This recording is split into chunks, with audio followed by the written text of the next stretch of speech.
ये कहानी काफी आगे की वजह जहाँ हर चीज मॉडर्न एडवांस्ड है और इंसानों की सहूलियत के लिए आसपास की हर चीज एआई है जो इंसानों की मदद करेगी हर काम करने में। एआई यानी आर्टिफिशियल इंटेलिजेंस जो एडवांस टेक्नोलॉजी होती है जिसे कंप्यूटराइज सिस्टम से बनाया जाता है, जिसे रोबोट आपके सारे काम करते हैं। ये भी सब इसलिए कर सकते हैं क्योंकि ये रोबोट की तरह काम करने वाली मशीन्स होती है। कैसा भी काम हो इंसानी जिंदगी का, ये सब मुमकिन कर सकते हैं। अब इस एडवांस दुनिया में हम कहानी की मेन कैरेक्टर रेचल नाम की एक लड़की को देखते हैं। उसके घर की भी हर एक चीज एआई थी जो पूरे घर को, यहाँ तक कि रेचल को भी चेक करके बताती है कि तुम्हारे घर की हर एक चीज बिल्कुल सेट है और तुम्हारी सेहत एकदम फिट है। जिसके बाद रेचल ऑफिस के लिए तैयार हो जाती है। ये जब ऑफिस गई तो हमें पता चला कि वो भी एक एआई मशीन्स बनाने वाली कंपनी में काम करती है और वो काफी अच्छी पोस्ट पर है। घर में हम उसके हस्बैंड को देखते हैं जो एक ऐसा साइंटिस्ट है जो पेड़ पौधों के बारे में रिसर्च करता है, उन्हें उगाता है। पर क्योंकि हर चीज एडवांस्ड होने की वजह से उसका ये काम भी एआई ही करती है। रेचल के हस्बैंड ने एआई की मदद से अपने घर में बहुत सारे पौधे लगाए हुए थे और एक तरह का उसने ग्रीन हाउस बनाया हुआ था। क्योंकि एआई की वजह से वो फ्री ही होता तो अब वो एक कॉलेज में पढ़ाने लगता है। पर उसकी आदत इस एडवांस दुनिया में घुलने मिलने जैसी नहीं थी। वो अपने काम खुद करने का आदी था और ऐसे बार बार जब एआई उसके काम करते थे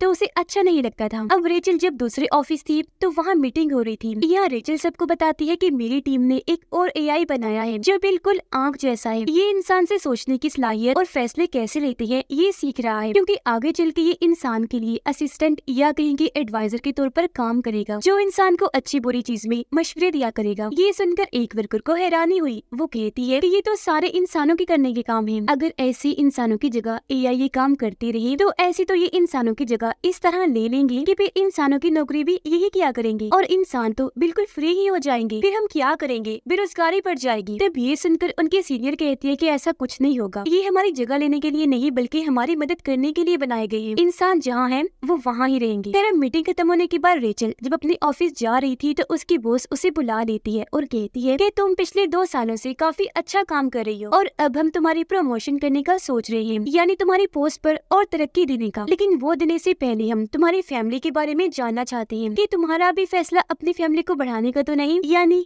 बच्चा पैदा करने का। जो सुनकर रेचल को काफी हैरत हुई कि मेरी प्रमोशन का भला बच्चे पैदा होने से क्या ताल्लुक। पर वो ये कहकर मना कर देती है कि नहीं, अभी इस बारे में हमने सोचा नहीं। जिस पर उसकी बॉस कहती है कि मैंने ऐसा इसलिए पूछा क्योंकि हमारी कंपनी को तुम्हारी वजह से काफी फायदा हो रहा है, तुम काफी अच्छा काम कर रही हो। तो मैं नहीं चाहती कि जब तुम बच्चा पैदा करने का सोचो तो तुम्हें छुट्टियां लेनी पड़ जाएं। काम पर तुम्हारा रेगुलर होना जरूरी है, पर अगर तुम बच्चा पैदा करना चाहती हो तो हमारे पास इसका दूसरा हल है। जो कहकर वो उसे आर्टिफिशियल वूम सेंटर का नंबर देती है, जहाँ पर मसनूई तरीके से बच्चे पैदा किए जाते हैं। इन्हें जैसे माँ के पेट में 9 महीने तक बच्चा पलता रहता है, उसी तरह आर्टिफिशियल वूम में बच्चा पलता है और ये बिल्कुल माँ और बच्चे पैदा होने की प्रोसेस जैसा ही होता है। अब जब रेचल उस सेंटर में गई तो वो सब कुछ देखकर और जानकर काफी खुश हो जाती है, क्योंकि अब उसका भी दिल माँ बनने का कर रहा था। इसलिए वो यहाँ अपना नाम भी लिखवा देती है, क्योंकि जो आर्टिफिशियल वूम बनाई जाती है वो हर वक्त नहीं होती बल्कि फैमिलीज के कहने पर अरेंज करवाई जाती है। अब अगले ही दिन रेचल के पास सेंटर से कॉल आ जाती है और उसे बताया जाता है कि आपके लिए आर्टिफिशियल वूम का इंतजाम हो गया है। जो सुनकर वो काफी खुश हो गई थी, क्योंकि अब वो भी एक बच्चा हासिल कर लेगी। उधर रेचल का हस्बैंड जब कॉलेज में था तो वो बच्चों को एक पेड़ से फल तोड़कर देता है ताकि वो खा ले, पर कोई भी उसे नहीं खाता। इस वजह से क्योंकि वो नेचुरल कुदरती तौर पर पेड़ से उगा था, न कि एआई की वजह से। जिससे यहाँ हमें समझ लगी कि ये लोग एआई में इतना खो गए हैं कि नेचर कुदरत को जैसे भूल ही गए हैं। अब रेचल आर्टिफिशियल बच्चे पैदा करने की खबर अपनी दोस्त को भी देती है, जो सुनकर वो काफी खुश हो गई और पार्टी रखने का फैसला करती है। जिस पर रेचल कहती है मगर ये बात मैंने अभी तक अपने हस्बैंड को नहीं बताई, क्योंकि वो इस एडवांस दौर में भी नेचुरल तरीके से चीजों को हासिल करने पर यकीन करते हैं। इस तरह चीजें हासिल करना उन्हें पसंद नहीं है, क्योंकि उनका कुदरत पर बहुत यकीन है। अब इस सोच में वो पड़ी ही थी, लेकिन फिर अपने डॉक्टर के पास जाने का सोचती है, जो भी और कोई नहीं बल्कि एक एआई डॉक्टर था जो किसी बड़ी सी आंख जैसा लग रहा था। रेचल उसे कहती है कि मैं आर्टिफिशियल वूम से बच्चा कैसे पैदा करूं, क्योंकि मेरे हस्बैंड कुदरती तरीके से ये सब चाहते हैं, यानी मैं खुद माँ बनूं और बच्चा पैदा करूं। जिस पर एआई डॉक्टर कहता है कि तुम अपने हस्बैंड को समझाओ, क्योंकि इस दौर में नेचुरल जैसी कोई चीज नहीं रह गई। तुम्हें इस बात से फर्क नहीं पड़ना चाहिए कि बच्चा कैसे पैदा हो रहा है, बस इस बात की खुशी मनाओ कि तुम लोग माँ बाप बनने वाले हो। जिसके बाद अब रेचल सब कुछ अपने हस्बैंड को बताने का सोचती है। शाम को जब वो घर आई तो बात करने उसके पास गई, लेकिन देखती है कि अभी मेरा हस्बैंड काफी परेशान है। वो रेचल को भी अपनी परेशानी बताता है कि आज बच्चों ने पेड़ का फ्रूट नहीं खाया, पता नहीं कैसा दौर आ गया है, लोग नेचर से दूर ही हो गए हैं। अब ये सुनकर रेचल अपना मन बदल लेती है और फिलहाल उसे कुछ भी नहीं बताती। अगले दिन फिर वो वूम सेंटर गई, जहाँ पर और भी कई सारी औरतें आई हुई थी। तभी यहाँ वोम सेंटर की हेड लिंडा आई, जो सबको बताती है कि हमने ये सेंटर इसलिए खोला क्योंकि इस दौर में बच्चे बहुत ही कम पैदा हो रहे थे, पर ये तरीका निकाल कर हम औरतों की मदद करना चाहते हैं ताकि बच्चा पैदा होने में कोई मसला ना हो। जो कहने के बाद वो सबको एक पॉड कैप्सूल दिखाती है जो काफी बड़े अंडे जैसा लग रहा था, जिसके अंदर ही बच्चा रहेगा और 9 महीने तक ग्रो करेगा, यानी उसके अंदर ही फल फूल कर बड़ा होगा। और जब बच्चा पैदा होने का वक्त आता है तो ये पॉड कैप्सूल उसके माँ बाप को दे दिया जाता है, जिसके बाद वो ये भी कहती है कि आप बच्चे से कोई बात करके, कोई गाना सुनाकर उसे कनेक्ट करने, जुड़ने की भी कोशिश कर सकते हैं। इसके अलावा ये भी कि बच्चे को खाना कैसे खिलाते हैं, और क्योंकि ये बच्चे के माँ बाप हैं तो पॉड कैप्सूल ये घर ले जा सकते हैं। क्योंकि ये सब इन्हें बताने का मकसद ये था कि ये पूरा प्रोसेस असली जैसा ही है, तो घबराने की जरूरत नहीं है। अब लिंडा रेचल को कहती है कि अगर तुम ये प्रोसीजर शुरू करवाना चाहती हो तो पहले इसकी फीस भरनी होगी, जिस पर वो कहती है कि अभी इसके लिए मुझे टाइम चाहिए ताकि मैं अपने हस्बैंड से बात कर लूं। जिसके बाद वो पूरा ज़हन बना लेती है और आखिर घर आकर सारी बात अपने हस्बैंड को बता देती है कि मुझे आर्टिफिशियल वूम की मदद से बच्चा चाहिए, क्योंकि मुझे अपने करियर पर ध्यान देना है, तो नेचुरल तरीके से मैं बच्चा पैदा नहीं कर सकती। अब ये सुनकर उसके हस्बैंड को काफी बुरा लगा, क्योंकि एक तो वो इस तरीके के खिलाफ था और दूसरा कि रेचल ने अकेले ये फैसला ले लिया था। इस पर वो कहती है कि मेरी मजबूरी है, क्योंकि ये चीज मेरी प्रमोशन से जुड़ी हुई है। और अब इस बात को लेकर उनकी बहस होने लगी, लेकिन फिर रेचल अपना गुस्सा कंट्रोल करके उससे माफी मांगती है और ये भी कहती है कि हमें पहले मेरी एक दोस्त से मिल लेना चाहिए, क्योंकि उसने भी आर्टिफिशियल तरीके से ही बच्चा पैदा किया है। अगर उसके लिए सब ठीक रहा होगा तो हम भी ये कर लेंगे। जिसके लिए उसका हस्बैंड मान गया और अगले ही दिन ये रेचल की दोस्त के घर आ जाते हैं, जहाँ उसकी दोस्त का हस्बैंड उन्हें हंसी मजाक में ये समझाने लगता है कि तुम आर्टिफिशियल वूम में बच्चे को कैसे उठाकर अपने साथ कहीं भी ले जा सकते हो। जो देखकर रेचल के हस्बैंड को काफी अजीब लगा। फिर वो घर आकर रेचल से कहता है कि मैं ये फैसला इतनी जल्दबाजी प्रेशर में नहीं ले सकता, आखिर बच्चे का मामला है। जिस पर रेचल कहती है कि ऐसा करो, तुम मेरे एआई डॉक्टर से बात कर लो, वो भी तुम्हें ठीक ही बताएगा। अब उसके कहने पर रेचल का हस्बैंड एआई डॉक्टर से बात करता है, पर वहाँ भी उसकी बहस हो गई, इसीलिए बात बीच में ही छोड़कर वो वहाँ से बाहर निकल आता है। रात को खाने के वक्त भी ये एडवांस जिंदगी से इंसानों पर पड़ने वाली असरात के बारे में बात करते हैं कि एआई की वजह से इंसान खुद से कोई काम नहीं करते, ऐसे तो वो आलसी बन जाएंगे। पर रात को ही रेचल के हस्बैंड को एहसास हो गया और वो उसे कहता है कि मैं जानता हूँ तुम ये सब हमारी फैमिली के लिए ही कर रही हो, और अगर तुम्हारी खुशी आर्टिफिशियल तरीके से बच्चा पैदा करने में है तो मैं भी इसमें राजी हूँ। और अब वो भी आखिर इस फैसले के लिए राजी हो गया। फिर अगले ही दिन ये लिंडा से मिलने जाती है, जहाँ वो कहती है कि अगर आपको लड़का चाहिए तो उसके लिए हमें आपकी और ज्यादा मदद चाहिए, मतलब आप दोनों को अपने जिस्म की कोई चीज देनी होगी। जिस पर रेचल कहती है कि नहीं, जरूरी नहीं कि लड़का ही हो, अब बच्चा होगा या बच्ची ये चीज हम नेचर पर छोड़ देते हैं। जिसके बाद इनकी बच्ची का प्रोसेस शुरू हो गया, जो उन्हें स्क्रीन पर दिखाया जा रहा था। हर चीज ठीक थी, यानी कि 9 महीने के बाद इन्हें बच्चा मिल जाएगा, जो सोचकर ये काफी खुश हो जाते हैं। अब रेचल उस ऐप के जरिए बच्चे से कनेक्ट होने, जुड़ने की कोशिश करती है, जो उसे लिंडा ने बताई थी, जहाँ वो देखती है कि कुछ हफ्ते हो गए हैं पर बच्चे की ग्रोथ अभी इतनी नहीं हुई, जिस वजह से उसे परेशानी होने लगी। फिर रात को जब वो सो रही थी तो उसे एक सपना आया, जिसमें वो देखती है कि वो प्रेग्नेंट है और उसका बच्चा पैदा हुआ है, जो कोई बेबी नहीं था बल्कि एक अंडा था। अब उसे ये सपना काफी अजीब लगा, जिसके बारे में वो अपने एआई डॉक्टर को बताती है, जिस पर उसका कहना था कि तुम्हारे इस सपने का मतलब यही हो सकता है कि अब तुम सच में माँ बनने वाली हो। इसके अलावा सपनों का ताल्लुक हमारी असली जिंदगी से नहीं होता, तो तुम इस पर ध्यान न दो। अब 6 हफ्ते गुजर जाते हैं, जहाँ ये लोग वूम सेंटर में गए, देखते हैं कि इनके बच्चे की दिल की धड़कन चलना शुरू हो गई है, जिससे इन्हें बहुत खुशी हुई। फिर लिंडा इन्हें इजाजत दे देती है कि ये पॉड कैप्सूल को अपने घर ले जा सकते हैं ताकि बच्चे से घुल मिल सके। घर लाकर रेचल का हस्बैंड पहली बार स्क्रीन में अपने बच्चे को देखता है, जिसे आज यहाँ उसे एहसास हुआ कि हमारा बच्चा आने वाला है, और बाप बनने की उसे बहुत खुशी होने लगती है। वो बच्चे से कनेक्ट होने लगा, जैसे उसे कहानियाँ सुनाता है, अपने ग्रीन हाउस में लेकर जाता है। पर उसकी निस्बत रेचल इन सबसे कनेक्ट नहीं कर पा रही थी, क्योंकि उसे लग रहा था कि इस तरह बच्चा पैदा करके मैं ये एहसास खो दूंगी कि प्रेग्नेंट होने पर क्या होता है। वो जब पूल में नहाने गई तो एक प्रेग्नेंट औरत को देखती है, जो रेचल का हाथ अपने पेट पर रखती है और उसे एहसास करवाती है कि प्रेग्नेंट होकर औरत को कैसा महसूस होता है, जो देखकर रेचल को उसके लिए काफी अच्छा लगा। पर अब उसे अपने फैसले पर पछतावा हो रहा था। फिर ये दोनों वूम सेंटर गए अपने बच्चे के बारे में और ट्रेनिंग लेने के लिए, जहाँ ये देखते हैं कि वहाँ आज कुछ बड़े बच्चों को लाया गया है जो पढ़ाई कर रहे हैं, पर वो खुद से कुछ भी नहीं लिख रहे, बल्कि वो एआई रोबोट्स को कह रहे हैं कि ये लिखो, जिस पर वो रोबोट्स लिख रहे थे। अब ये देखकर अक्सर माँ बाप को काफी हैरानी हुई, और फिर तभी यहाँ खड़ा एक लड़का पूछता है कि मेरा भतीजा आर्टिफिशियल वूम से पैदा हुआ था, पर एक अजीब चीज, उसे आज तक एक भी सपना नहीं आया। इस पर लिंडा कहती है कि हाँ, वो हमारी तरफ से ही हुआ है, हमने खुद उन बच्चों की कुछ चीजों पर लिमिटेशंस लगाई हैं ताकि बच्चे वो काम ना करें, पर जल्द हम उन सब बच्चों के लिए हर चीज खोल देंगे। उधर रेचल हर वक्त परेशान रहने लगी थी। ये सोचकर